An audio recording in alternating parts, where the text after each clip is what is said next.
Elhamdülillah, nahmaduhu, nesta'inuhu ve nestağfiruhu ve netubu ileyh. Na'udzu billahi min şururi enfusina ve min seyyiati a'malina. Men yehdihillahu fela mudille lehu ve men yudlil fela hadiye leh. Ve eşhedü en la ilahe illallah vahdehu la şerike leh ve eşhedü enne Muhammeden abduhu ve resuluhu. Ya eyyühellezine amenu ittakullaha hakka tukatihi ve la temutunne illa ve entum muslimun. Ya eyyühennas ittaku rabbakumellezî halakakum min nefsin vahidetin ve halaka minha zavceha ve betha minhuma ricalen kesiren ve nisâ'a. Vettekullâhellezî tesâalune bihi vel erhâm innallâhe kâne aleykum rakîbâ.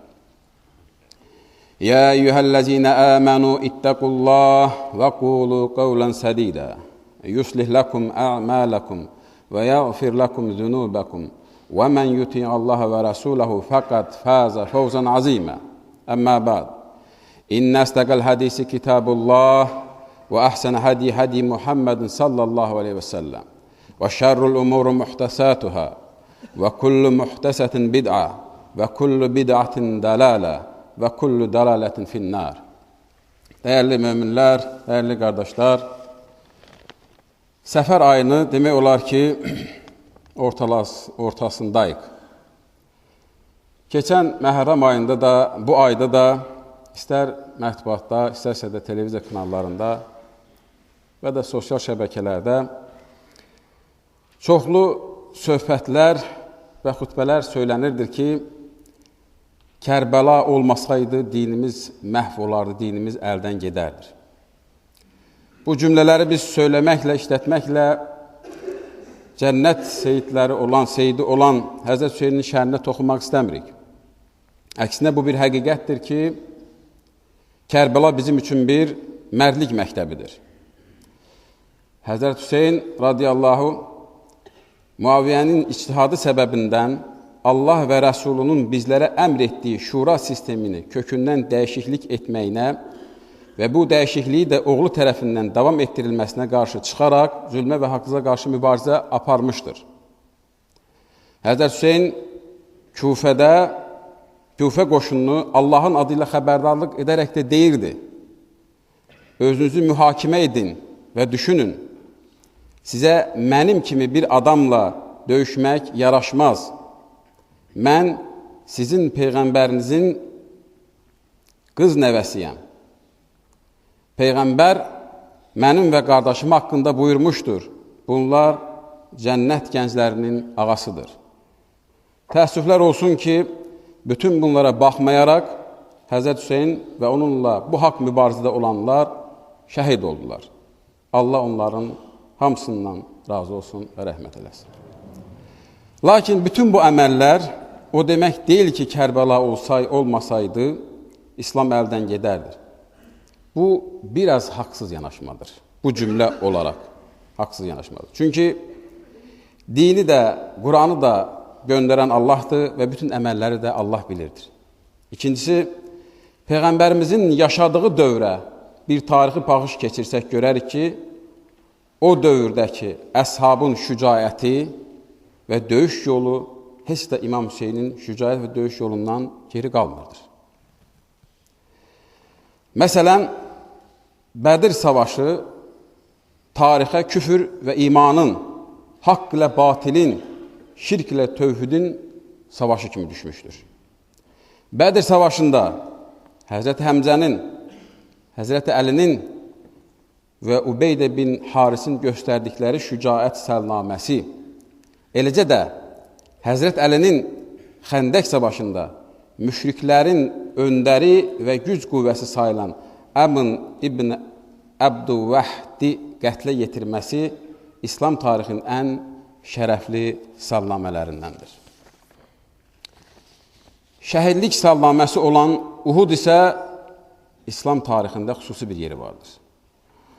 Uhud qəzvəsinin imtahanlarla dolu bir qəzvə olduğunu, döyüş meydanında çox fərqli mənzərələrin, eləcə də misli görünməyən vəhşiliyin baş verməsi, Rəsulullah və ətrafı çətin vəziyyətə düşəndə fədakar qəhrəmanların Rəsulullahın yolunda candan keçərək onu müdafiə etmələrini vurğulamalıyıq.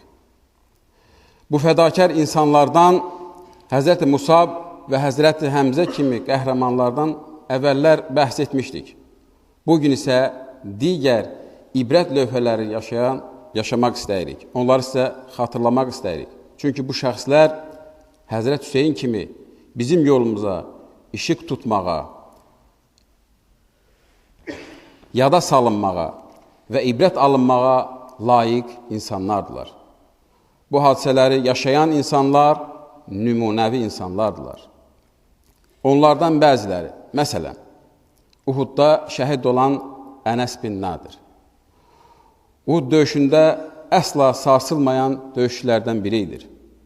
Döyüş əsnasında Allah Rəsulü öldü dedikdə Ənəs bin Nadir səhabələrə bağıraraq dedi: sonraki həyatı neynəyirsiniz?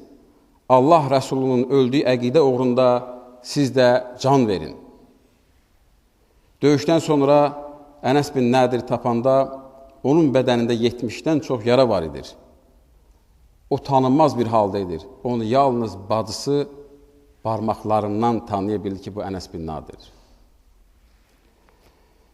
Ziyad bin Səkən radiyallahu anh, Ənsardan 5 dostu ilə çətin anlarda Rəsulullahı qorumaq üçün savaşırdı. Yoldaşları şəhid düşdü. Ziyad bin Səkən isə aldığı yaradan çoxlu qan itirmiş və yerə yıxılmışdır. Allah Rəsulü dedi, onu mənim yanıma gətirin. Rəsulullahın yanına gətirdikdə, Rəsulullah qıçını onun başına yastıq olaraq qoyduqda, o onun qucağında can verdi. Usayrim kimi tanınan Əmr ibn Sabit, Bəni Əbdüəsəd oğullarından idi. Bu səhabə namaz qılmadan cənnətə girən səhabə kimi tanınmaqdadır. Əmr ibn Sabit yaxınlarının müsəlman olmasına baxmayaraq, müsəlman olmamaqda israrlı idi. Möminlər Uhudda ikən qəlbinə iman nuru düşdü. Dodaqlarında kəlmə-i şəhadət, əlində də qılıncı döyüşə qatıldı. Onu döyüş meydanında görənlər, döyüşdən sonra döyüş meydanında görənlər tərcüblənərək soruşdular: qövmün üçünmü gəldin, yoxsa İslam üçün gəldin? Dedi, İslam üçün cavabını verdi və aldığı yaralardan da şəhid düşdü. Bu hadisədən sonra Rəsulullah ona o cənnət əhlindəndir demişdir. Cabir bin Abdullah Uhudda Rəsulullaha yaxınlaşaraq belə dedi, əlində də bir 3-4 xurma var idi, xurma yeyirdi. Əgər döyüşdə ölsəm, harada olacam? Rəsulullah dedi, cənnətdə. Onda əlindəki xurmaları tullayaraq dedi, cənnət buradaykən mən bunları yeməklə gecikməyim, döyüşə qatıldı. Abdullah bin Caş və Sa'd ibn Əbu Vaqqas, bu iki səhabə Uhuddan bir gün əvvəl görüşürlər və bir-birlərinə deyirlər ki, dua etməyəcəksənmi? Deyirlər, dua edəcəm. Biri digərinin duasına amin deyir və görün Abdullah bin Caş nə dua edir? Deyir, ya Rəbb, döyüşdə şəhid düşüm Döyüşdə burnum, qulağım, ağzım kəsilsin. Qiyamətdə Allaha bunları sənin yolunda itirdim deyə bilim.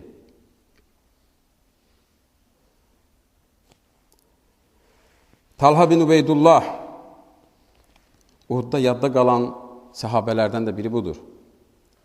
Döyüş müddətində Rəsulullahı qorumuş, Rəsulullaha atılan oxa qarşı əlini uzadaraq öz əlinin parçalanması və ondan sonra da onun əli şikəst olur.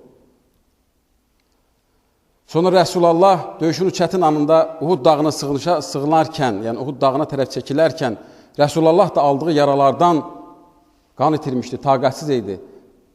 O dağa çıxa bilmədikdə Talha onun qarşısında əyilir və Rəsulullah onun belinə ayağını, qədəmlərini qoyaraq Uhud dağına çıxır.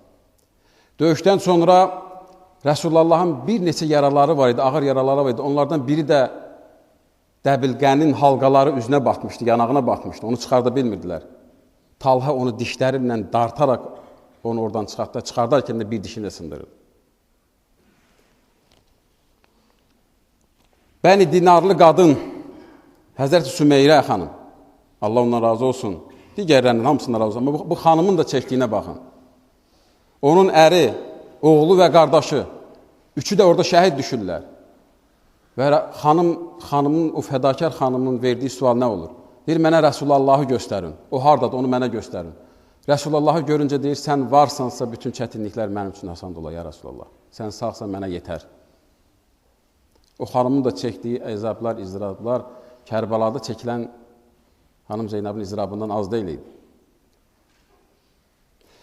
Bu siyahını dəyərli qardaşlar çoxaltmaq da olar. Bu siyahıda burada şəhid düşənlər artırmaq da olar. Amma bir tərəfli yanaşmaq olmaz. İslam fədailərindən, bu dini yaşatdırandan, bu dini uğrunda canlarını verərkən gərək hamısını qeyd etmək lazımdır. Tək birinin üzərində dayanıb da, İslamı ona bağlayıb da, bu digərlərin haqqına girmiş kimi sayılır. Bu şəxsi qənaətimdir mənim. Abdullah ibn Məsud deyir ki, mən Uhuda qədər düşünürdüm ki, bizim qəlbimizdə dünya sevgisi yoxdur. Biz elə bir mələk kimi insanlarıq. Uhuddan sonra gördüm ki, yox, qəlbimizdə dünya sevgisi var. Çünki 50 dənə oxçunu Peyğəmbər s.ə.v ora qoymuşdu və oxçular qənimət yığmaqdan ötəri aşağı düşdülər.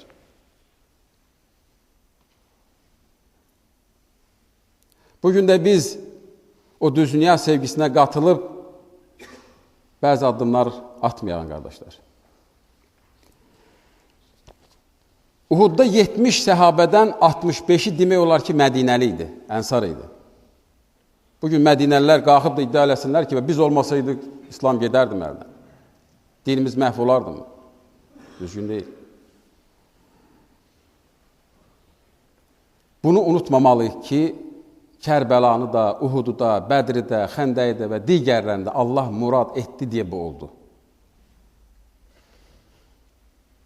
Bugün biz bunlara baxıb nəticə çıxartmalıyıq, ibrət götürməliyik. Yoxsa hərəmiz bir savaşı özümüzə çıxardıb, bölüb də, ayırıb da İslamı parçalamayaq. Əgər lənətləməyə gəlirsə, onda belə çıxır ki, o 50 səhabəni də lənətləməliyik. Uhudda Peyğəmbərimiz onlara tapşırdı ki, 50 nəfər ox atanlara tapşırdı ki, burada qalın. Nə olursa olsun yerinizdən tərpənməyin. Lakin tərpəndilər, bir xəta da etdilər. Və onların o xətaları nəticəsində Uhud 70 şəhid verdir. İslamın böyük, fədai olan şəxsləri orada şəhid oldular. Ona görə biz bütün bunları, dəyərli qardaşlar, tarixə buraxaq və yanaşanda hər hansı bir savaşı, hər hansı bir hissəni özəlləşdirib o haqda danışmayaq. Bütün bunları tarixin öhdəsinə buraxaq və bunlardan biz nəticə çıxardaq. Bu günlərin İslam dünyası, dəyərli qardaşlar, ikiyüzlülük və haqsızlıq, biraz da üzrsən təbir caizsə hayasızlıq qarşısında qalmışıq. özlərini bizə o insan hüquqları, nə bilim, o şuralar, muralar yaradaraq sırayanların onların o ikiyüzlüklərini, o həyasızlıqlarını biz görməzdən gəlməyək. Biz bunlardan nəticə çıxardıb, bir daha bir olmaq, vəhdət olmaq, ümmət olmaq və bir də bundan nəticə götürək ki, baxın, Allah və Rəsulunun sözündən çıxmaq və o əmrə itaət etməmək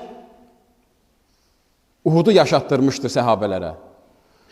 Bugün biz də o qoyulan qayda qanunlardan, qurallardan qırağa çıxsaq, Uhudu yaşayacaq. Çünki bu qanundur. Bu qanundur, Allahın bizə qoyduğu qanundur. Onun tarixi nümunəsində biz görürük, oxuyuruq ki, məhz Peyğəmbər onlara tapşırmış ki, yerinizdən tərpənməyin. Nə olursa olsun, buradan getməyin. Bugün bizə nə olubdur bəs? Əlimizdə Quran olarkən, hədislər olarkən, biz parçalanmaq, bölünmək, görmürüm ki, bu ikiyüzlüklərin qarşısında biz nələr çəkirik.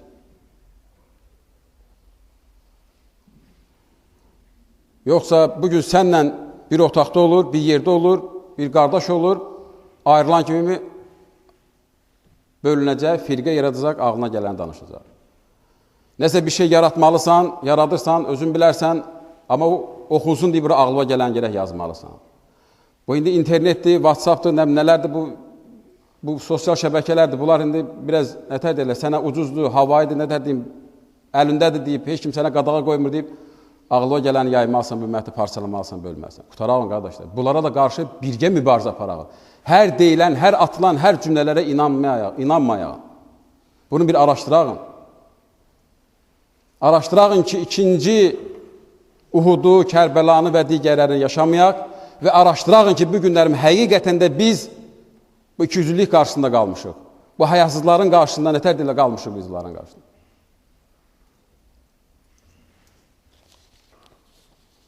Bunlardan nəticə çıxartmaq, dəyərli qardaşlar, bizim üzərimizə düşür. Və aqul həzə və əstəğfiruhu innəhu təvvəbur rahim. Əstəğfirullah, innəd dinə indəlləhil İslam.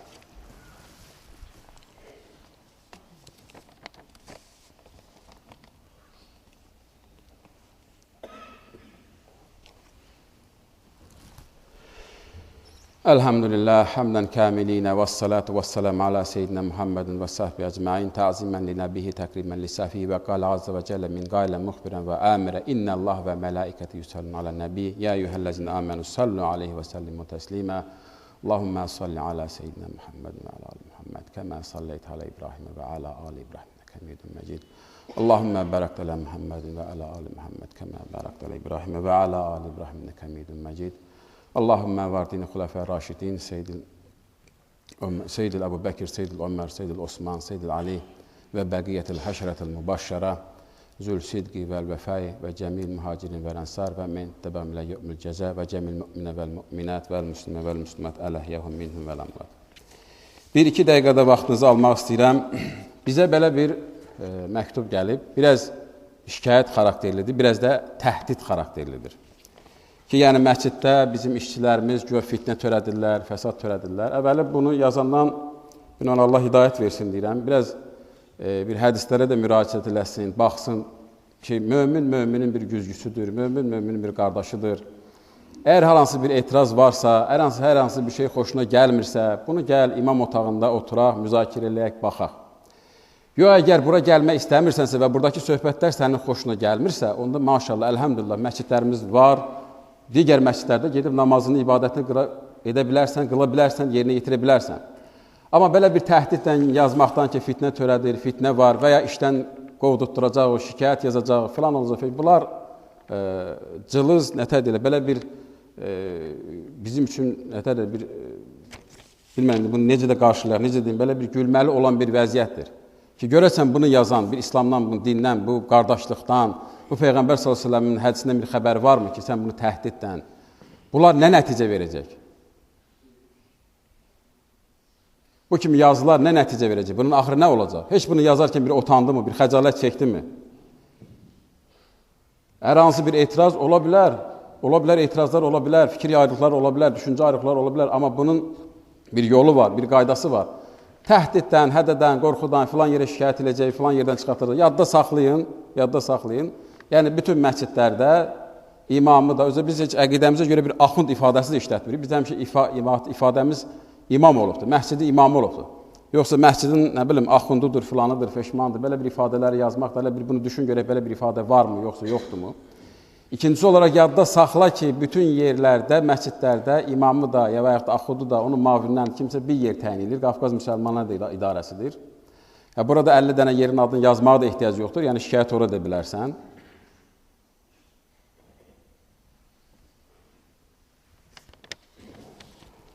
Və ya bir daha deyirəm, xoşun gəlmirsə də, yəni qulaq asmaq istəmirsən də, sənin üçün buradakı söhbətlər bir fitnə xarakteri daşıyırsa da, əvvələ bunu böhtan atırsan, çünki bunun haqqımıza girirsən, bunu gərək bir halallaşasan ki, görək harada fitnə törənibdir. İkincisi də yenə, maşallah, yenə şəhərimizin məscidləri var, boldur, oralarda ibadətləri yerinə yetirə bilərsən.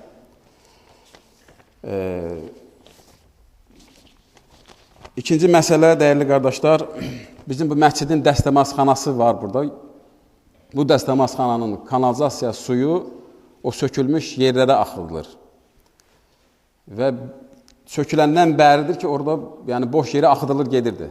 İndi oranı çəkmək lazımdır, yəni oranı da düzəldirlər, təmizləyirlər. Bizə də bir xahiş ediblər ki, ora bizdə köməklik göstərək ki, məscidimizin yəni kanalizasiyası, su sistemi çəkilsin, kanalizasiya qovşağına qoşulsun. Ona görə bizə köməklik göstərməyinizi xahiş edir. Yəni orada turba lazım olacaq, maddi baxımdan nəsə lazım olacaq.